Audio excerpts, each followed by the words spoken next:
যদি একটা মানুষ নফসের তাজকিয়া করে, তাজকিয়া করতে গেলে আমাদের তরিকায় বলা হয়েছে, মোজাদের তরিকায় বলা হয়েছে যে তাজকিয়া করতে গেলে, আমাদের নফসের তাজকিয়া করতে গেলে আমাদের তরিকা দেখা যাচ্ছে কল, ব্রু, শের, খপি, আকফা 5টা লতিফা জিন্দা করতে হবে আগে। আমাদের তরিকার নফস হলো কপালে, তারপর নফসকে আল্লাহর জিকিরে জারি করাতে হবে।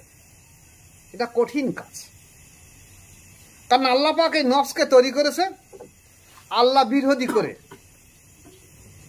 এই নফসের তাজকিয়া করার জন্য নবী এসেছে। নফসের সম্পর্কে বলা হয়েছে,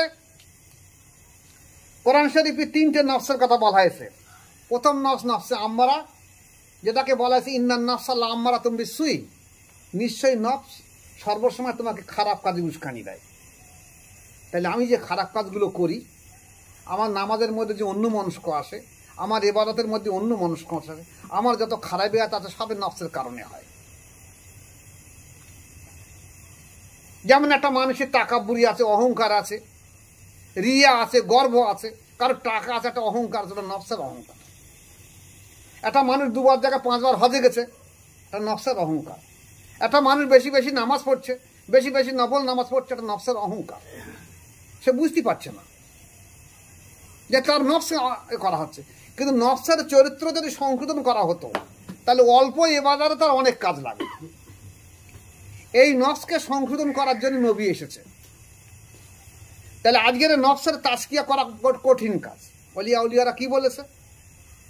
কোনো এক আল্লাহর অলি বলেছে যে আমি আমার প্রাথমিক অবস্থায় যখন আমার মুর্শিদ কেবলা আমার নফসের সবক দিয়েছে নফসের চরিত্র সংশোধন করার জন্য, তখন আমি দেখছি মোরাকাবায় বসে আছি, আর আমার সামনে দিয়ে সর্বসময় একটা ছোট নেংটি ইঁদুর বারবার যাওয়া আসা করছে।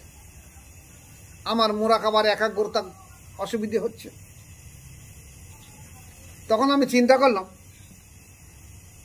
যে আমি এই নেংটি ইঁদুরটার ভালো করে মেরে দেবো। তো পা দিয়ে ভালো করে চেপে ধরে ভালো করে লোকড়ে দিচ্ছি মেরে দিতে পারছেন। যেই পা দিয়ে লোকড়ে দিছি নেংটি ইঁদুরটা, ছোট নেংটি ইঁদুর, দেখা গেছে সঙ্গে সঙ্গে আমার পাটা যেন উঁচু হয়ে গেলাম, দেখলাম যে ওটা বিড়েলের আকৃতি ধারণ করলো। আমি বললাম সে কি কথা, ছিল তো ওটা নেংটি ইঁদুর, তা বিড়েলের আকৃতি ধারণ করলো কেন?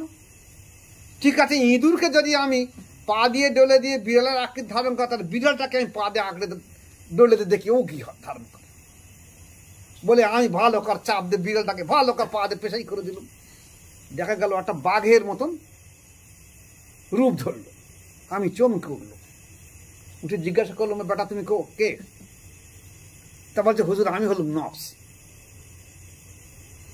আমি হলাম নফস। আপনি আমাকে চেষ্টা করবেন দমন করার জন্যে, আমি বাঘের মতন হাতির মতন শক্তি ধরে দাঁড়াবো। কারণ আল্লাহ পাক আমাকে তৈরি করেছে আল্লাহ বিরোধী করে। অত সহজে তোমরা আমাকে দমন করতে পারবে না। এই নফসের তাজকিয়া করে দেওয়ার জন্য নবী এসেছে। নফস অত সহজে আল্লাহ বলতে রাজি নয়। তাই কাদেরিয়া এবং চিশতিয়া তরিকায় এই নফস সংশোধন করা খুব কঠিন কাজ। কারণ ওদের তরিকায় প্রথমে নফি ইসবাতের জিকির দেওয়া হয়, লা ইলাহা ইল্লাল্লাহ মুহাম্মাদুর রাসূলুল্লাহ জিকির দেওয়া হয়।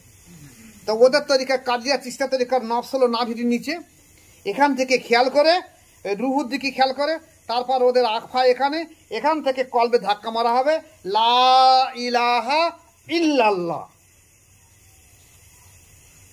তাহলে নফসকে নিয়ে কলবে ধাক্কা মারতে হবে। কলব যখন জিকিরে জারি হবে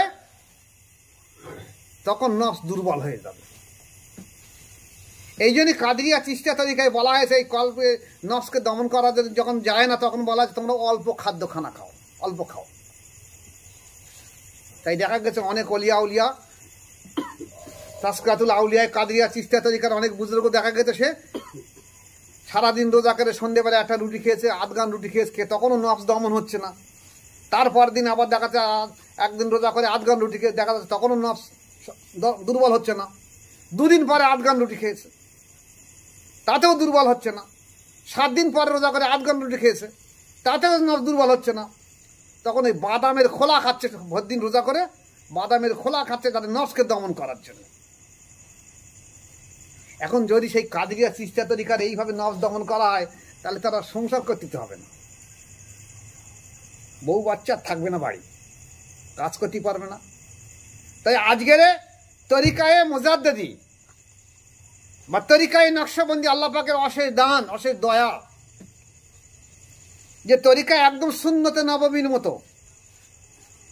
তুমি হালাল খাদ্য পেট ভরে খাও,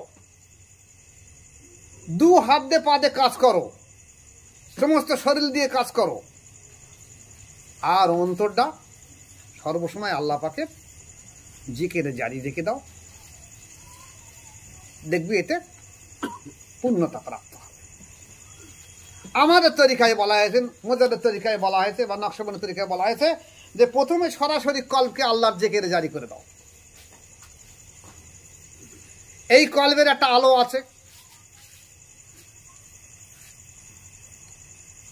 নূর আছে। তারপর রুহু 2 নম্বর সবক, ডান দুটি 2 আঙুল নিচে, এটাকে জারি করে দাও, এখানে একটা নূর আছে।